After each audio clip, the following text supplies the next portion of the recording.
Tyler, what's going on, champ? What's going on, Ness? Oh man, chilling, chilling. I see you back in action, so I had to get you on the show and talk to you a little bit about this upcoming fight. Um, but Yes, let's sir. let's let's let's go backwards, man. When was the last time you were in the ring? I have my second pro fight January 25th in Clearwater, Florida.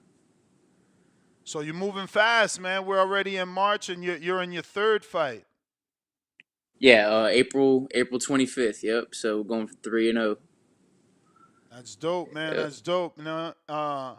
Obviously, it's a great thing to see you, progressing and moving along in your pro career. Um, did you think it would be going this way? Did you expect more hiccups?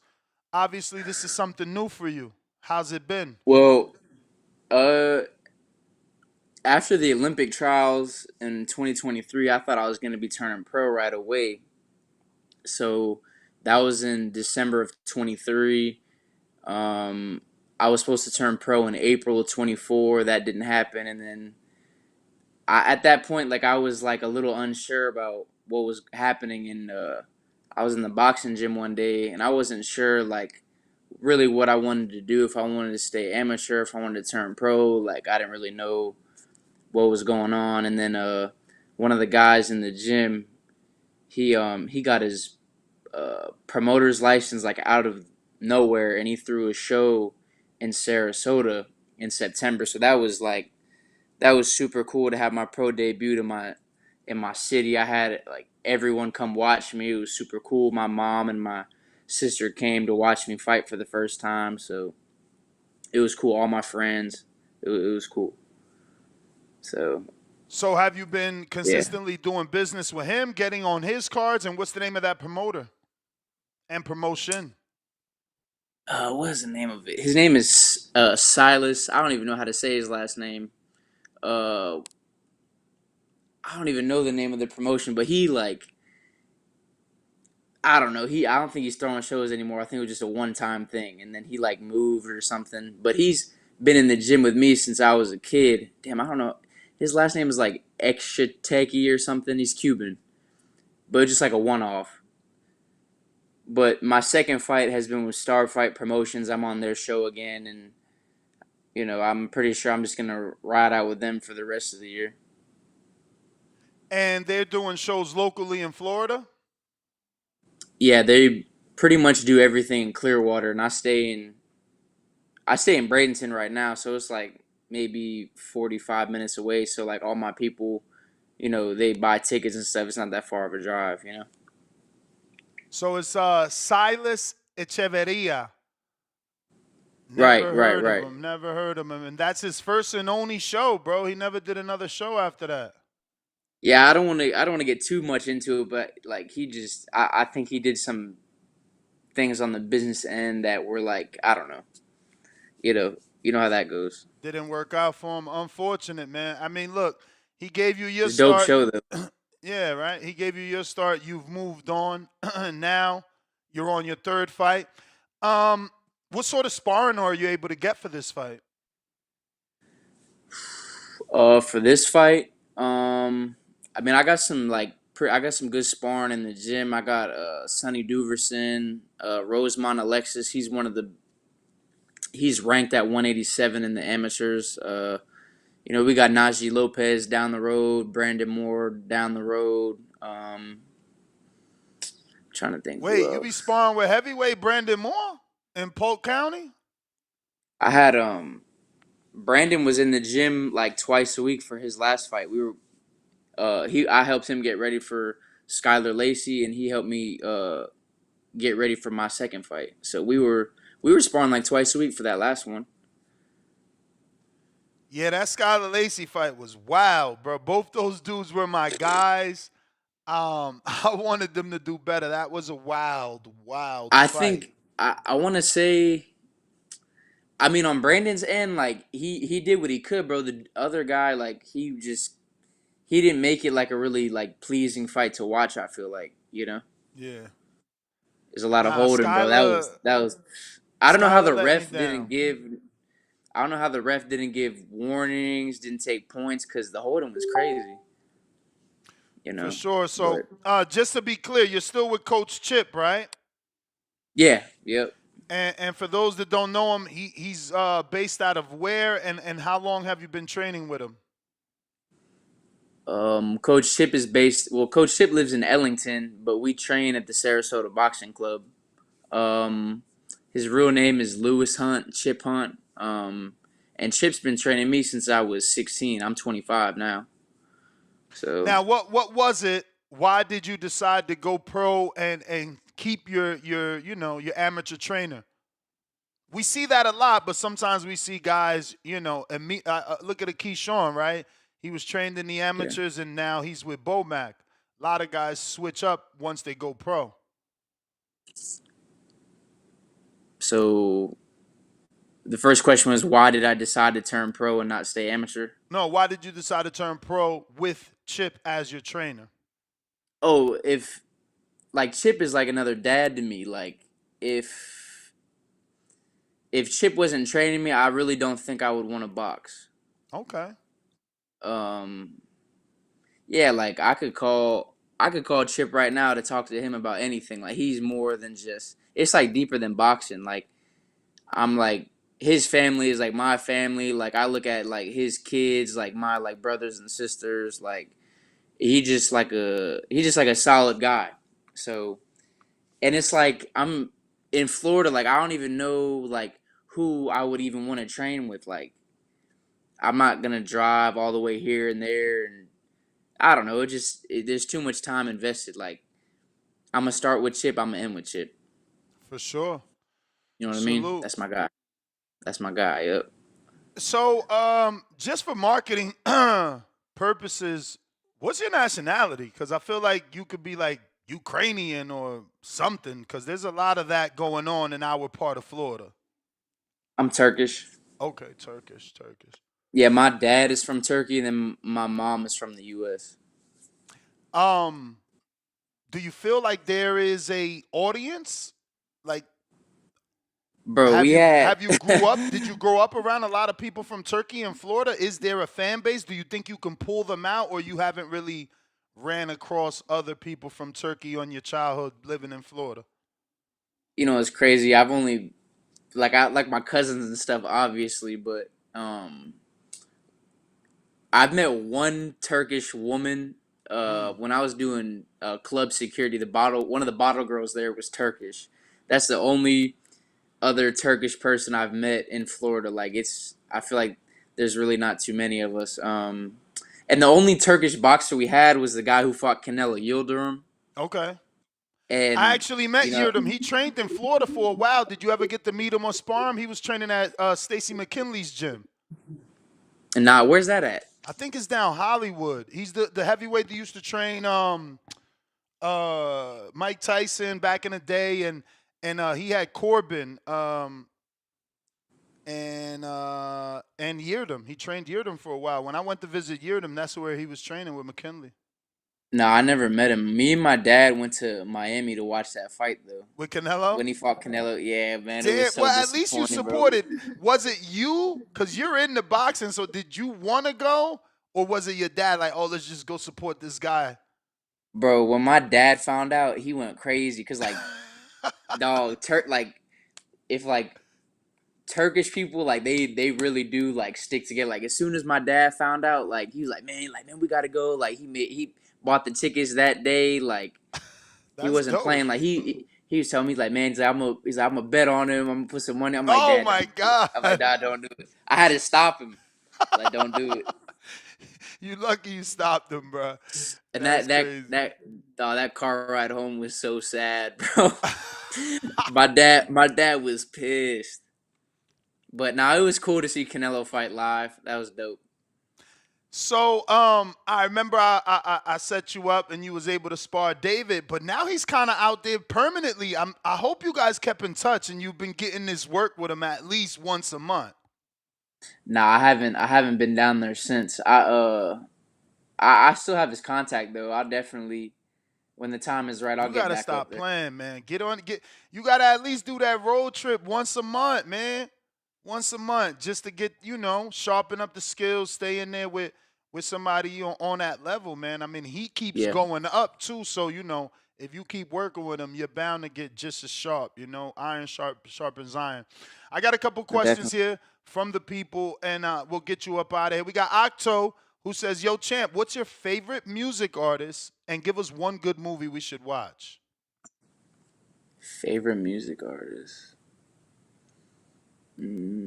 I've been listening to a lot of Huncho lately. Um, he's definitely up there. Him, Lil Baby, ESTG. I like ESTG a lot. And then you said favorite movie? Oh God, Yeah, I don't one really movie you watch. would recommend people to watch. Man, I don't even really watch TV. I'm getting that a lot. What the favorite movie question? Yeah, when people this particular Patreon always asks that question, but most boxers or people in boxing don't have time to watch movies. Yeah, bro, I got a full time job. Like I work out before I go to work, go to the gym. Favorite movie? I don't know. I like the movie Ted, bro. Okay. I watched that over the weekend. Ted 2, the Um, talking what teddy bear. what do you do as a day job? I'm a dean. A dean for a school? Yeah, Wow. What yeah. is it? What is that called? Charter school, private school, or is it really a Nah, college? so I was I've been doing construction since I was 12 because that's what my dad does, and he recently he he's not really feeling it too much. My dad's getting older, so What type of construction? Just obviously you're in Florida, so I just want to make sure he's not like a home builder. not residential homes. Okay. So we've been doing that for a really long time, and one of my mentors, he's a teacher, and I have my bachelor's degree, and I'm certified to teach 5 through 9 math. Oh And wow. he always tells me like, so he tells me like, man, like use that. You got to use that. You got to use that. So when the construction stuff was coming to an end, I applied for a couple jobs, and I just got that. It's actually I got to take a drug test at 11:30 for that. I start next Monday. You should be good. Not too many boxers smoking these days. Oh no, no sir, That's not me. dope, man. That's Yeah. dope. Congratulations on that. That's always good to have, a backup. Do you think that would make you complacent though? Because now you got a good job. So now, are you gonna hustle and give up boxing 100%? Well, no, because it's like, um, how am I gonna pay bills? How am I gonna eat like without a job? Like I've always had a job, bro. No, and that's my point. Are you going to stay content now that you got a better day job instead of giving it your all in boxing? You know what I'm saying? Mostly guys, they don't really have them jobs. So it's like this my only way. You've actually found something comfortable. I'm sure shit a dean job sound like it come with benefits too. Oh yeah, but I mean, you got to think, bro. Prior to boxing, like not prior to boxing. Well, actually, yeah, prior to boxing, bro, I've always had a job. Like whether it was working at a restaurant, doing security, working at car washes, working at Publix, like just doing all these like I don't want to say dead end jobs, but like you always are doing something. So now that I don't have to do construction, because you got to think, if you're doing construction from like 8 to 4 and going straight to the gym, bro, it's taxing.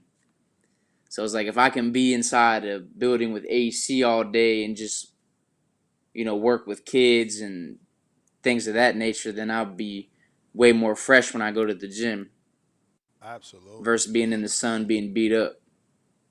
Honestly, I don't know how these people are surviving, bro, with like just relying strictly on boxing because like in the beginning of your career, you're not getting paid that much. I mean, it's Like really you're based really off doing ticket it. sales. Yeah.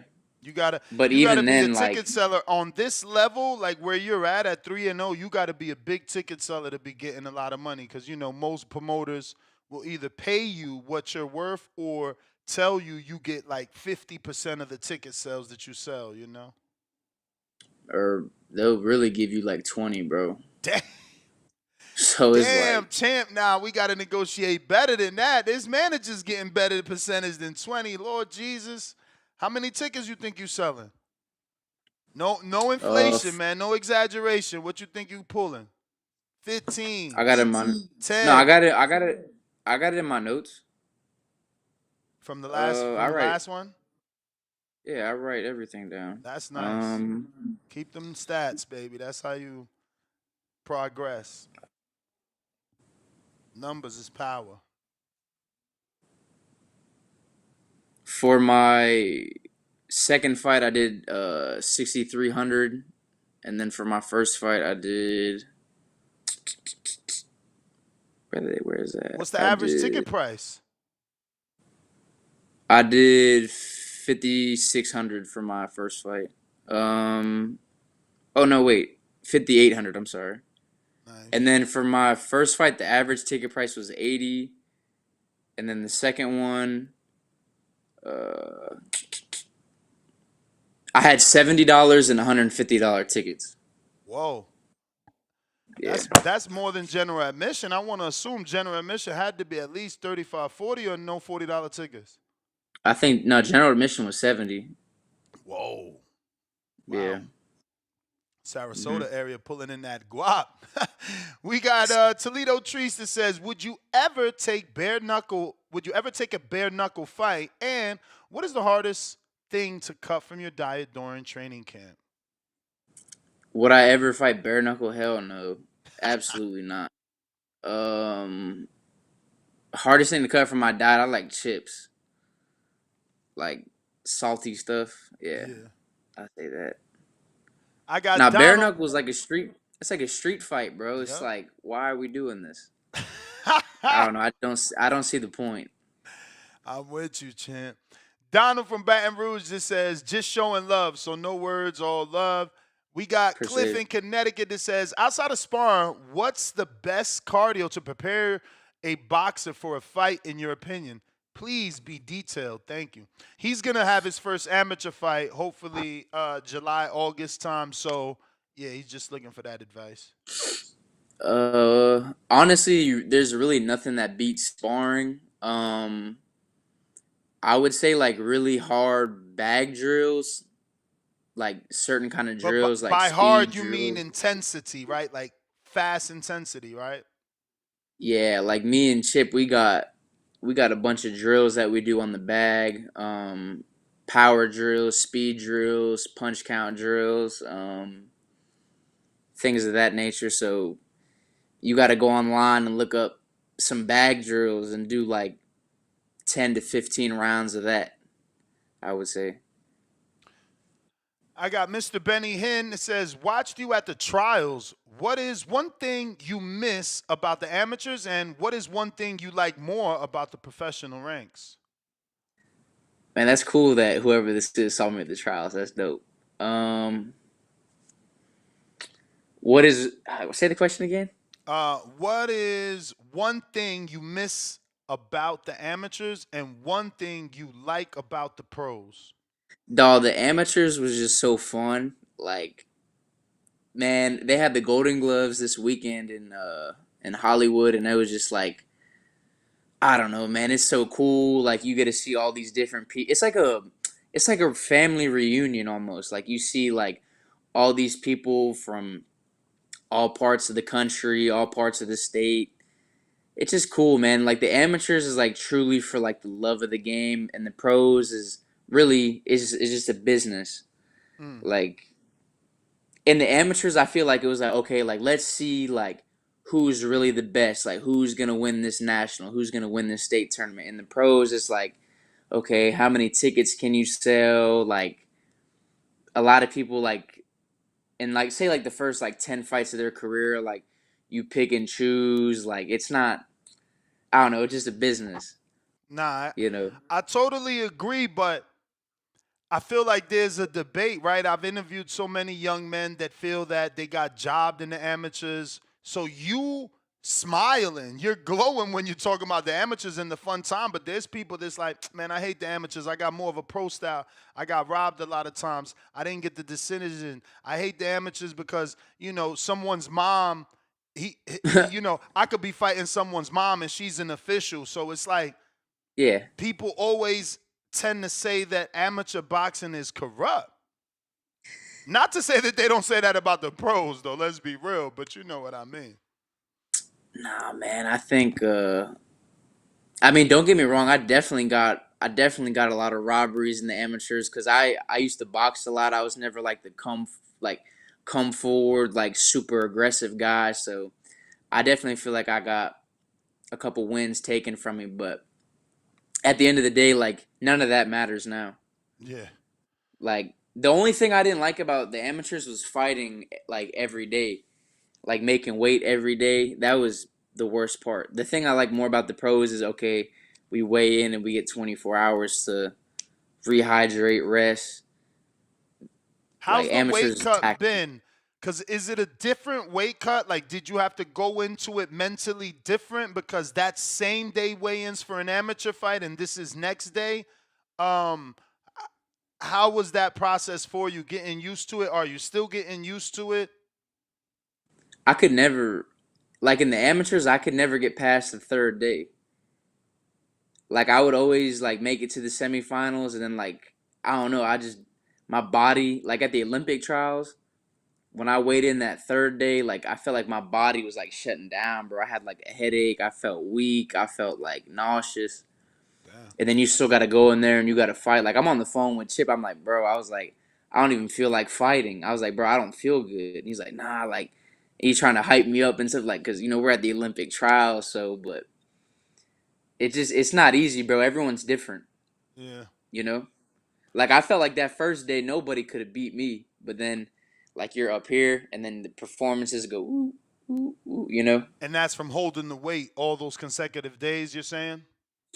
Yeah, yeah. And for me, it's hard because it's like, okay, you either fight at 203 or you go all the way to super heavyweight. It's not like, you know what I'm saying? Yeah. Wait, so you were fighting at 203, not 175? Nah. I stopped fighting at 175 in 2019. What? Wait, so you're in the? I didn't even check that. I have your box rec in one of these goddamn tabs. I didn't even notice that you were. So are you weighing in at cruiserweight right now? In the pros, yeah, I'm cruiserweight, What? 200. Yeah. Oh wow. Are you gonna hold that weight, or are you planning to get down? Nah, I'm gonna stay. I'm Wow. a big dude, bro. I'm not like I couldn't make 175. No, I mean shit. That's a lot of pounds to cut anyway. We talking about damn near 25 pounds. I Well, didn't know not you was yeah, gonna cuz I be a walk heavyweight. I mean, I didn't know you was gonna be a cruiserweight. How tall are you? like 6'1". Wow. I mean, hey, you still got Bridger weight there too if you keep growing. Cruiser, Yeah. Bridger. Um, Yeah, cuz I walk around like 220. I'm not making 175. damn, 220. What? So you weighed 220 when you sparred Benavidez? When you guys called me for that, bro, I was out of the gym. I was probably like 230. Whoa. Dawg, I don't even I was telling Chip, I was like, bro, I'm like, dawg, I am not in shape for this. But he's like, nah, we need the experience, blah blah blah. So yeah. Was it scary? Like I knew cause bro, everyone's like recording, there's like all these big names and there's like Jermaine Ortiz, Jarrell Miller, like just big names and I was like, I know like if I get clipped or something, like there's a million cameras, you know? It's just a lot of pressure, but once you get in there, you get in there. But you know, Nah, for sure, for sure. That must have been a great experience, though. I didn't know that all those other names was in the building, so it was kind of like um, fucking audition. That makes more pressure because he doesn't want to get hit in front of his friends either. exactly, Yeah, I could imagine, exactly. man. Hey, you got Yeah. through it. We got Talk Trends that says, have any networks hit you up? And would you join the new TKO boxing league with Dana White and Turkey Al Sheikh? No one's really reached out. Like maybe just like some smaller, promoters and managers, things of that nature, but nothing like I feel like nothing me and my coach can't do ourselves. I gotta ask because that's local to you. I mean, they're on the road, so you probably lost that window for now. But Pro Box never asked for you. I mean, 5,600, 6,800 worth of tickets. That's a small venue. They only got 800 seats. I mean, it sounds like you would have been a perfect fit for Pro Box in Plant City. Like Coach Chip, my coach, he has a great relationship with Coach Mark. We built that when we were like sparring with Najee. Like he's like almost like a mentor for Coach Chip. So I'm sure like if they ever had an opportunity, they would call, or if we want to get on their show, we could always ask. You know, but nah, no, it's like no one I really want to sign to right now. I'd rather just do it myself. Nah, for sure. I'm not telling you to sign. I mean, at least Pro Box puts you on television, though. And Yeah, they're dealing with Pro Box guys is like you in terms of, and what I mean by like you is like 0-0, 1-0, 3-0. You know, they give those types mhm. of guys opportunities where normally, if you're not with a big box promoter, those fights are off TV. Yeah, Pro Box is doing a beautiful thing, man. They're like the amount of money and time they put into their production is like world class. So yeah, shout out to them. I got a real Jermaine Howard TV heavyweight fighter, professional fighter out of, I believe, Chicago. He says, when you're selling tickets, add a clause for extra percentage after a certain number. Example, if the deal is 70-30, their way, after 100 tickets sold, make it 60-40, their way, meaning you gain Yeah, yeah. 10% if you sell more than. He says, negotiate, champ. Show needs you, too. And he's Now, speaking yeah, from you are. experience. Yeah, you. I actually read that in the Andre Ward's book. Have you read that? I have not. I have not. How was Man, it? he's one of the quotes is I read a lot. He was saying, "You are what you negotiate." So that's true. Word. You got to Yeah, read man. that book, Ness. That's I a great will. book. No, I read it in like 3 days. Nice. I'll check it out. But yeah, if you selling tickets, Yeah. especially like that, it's only gonna get bigger. You definitely have to make sure you get in a part. Um, this kid named Mays, I think it's Rydell Mays, Super Mays. He's a cruiserweight too. You probably don't know him because he's not been that active as of late. And the biggest thing he did was spar with Makabu a couple years ago. But that kid was making $15,000 for sure every time he fought, Mm, and he was fighting in Atlanta at the Fight Club, bro. But he sold tickets, and he was able yeah. to negotiate a 50-50 split on his ticket sales. So he's never to this day took a step up. He just fights people in the Fight Club and it's all good because he making the money he comfortable Yeah, with. man. Everybody's If not looking to make $1 million. Yeah, and I feel like especially like once you get your like build it up, like okay, I'm at like 5-0, 6-0, 7-0.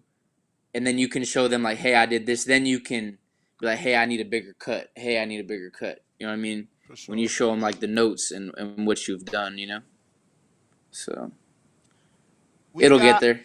Mad Bet 100 Kansas City. How do you prepare mentally for a fight? Visualization or meditation? Mm, how do I prepare for a fight? For me, it's just all about the work. Like me and Coach Chip, we just go hard in the gym. We get the best sparring possible. I get with my strength and conditioning coach. I put in my road work. I eat good. I really like. I don't watch too much tape. I don't do too much visualization. Because I don't like to like overthink about it too much. Um, for me, I just like to put the work in. All You right. know. Yeah. I think that is the last one. I'm gonna give a refresh, but in the meantime, in between time, go ahead and give out your social media and ticket information for your fight. Okay, so my name is Tyler Yavalar. My Facebook, Tyler Yavalar. Instagram, Tyler Yavalar 99. So that's TYLERYAV as in Victor ALAR 99. Yeah, there we go. Yeah, my next fight is here. I'll pull up the flyer. I got it right here. Oh, Ness, you can pull it up right there. On my page. Yeah, there we go. It's at the OCC Roadhouse. It's like a really cool concert venue. They got a bar there. It's super nice. They got some good food from what I've heard. And yeah, it's gonna be cool. If you're not doing anything on that Friday night, pull up. Watch me go 3-0 in style. All right. And for the tickets, how do they get those? You can either DM me, message me on Facebook, or you can text me 941-725-0626. Call me, text me. If I don't answer, I'll get right back with you. All right, champ, man. I want to thank you, obviously, for giving us the opportunity. We're going to continue to follow that career, man, and can't wait for you to win that first world title, man, and make everybody proud. Yes, sir. Appreciate you, You the Tyler. man. You the man, Ness. Thank you, bro. Nah, that's you, champ. Keep grinding, man. We're going to make it.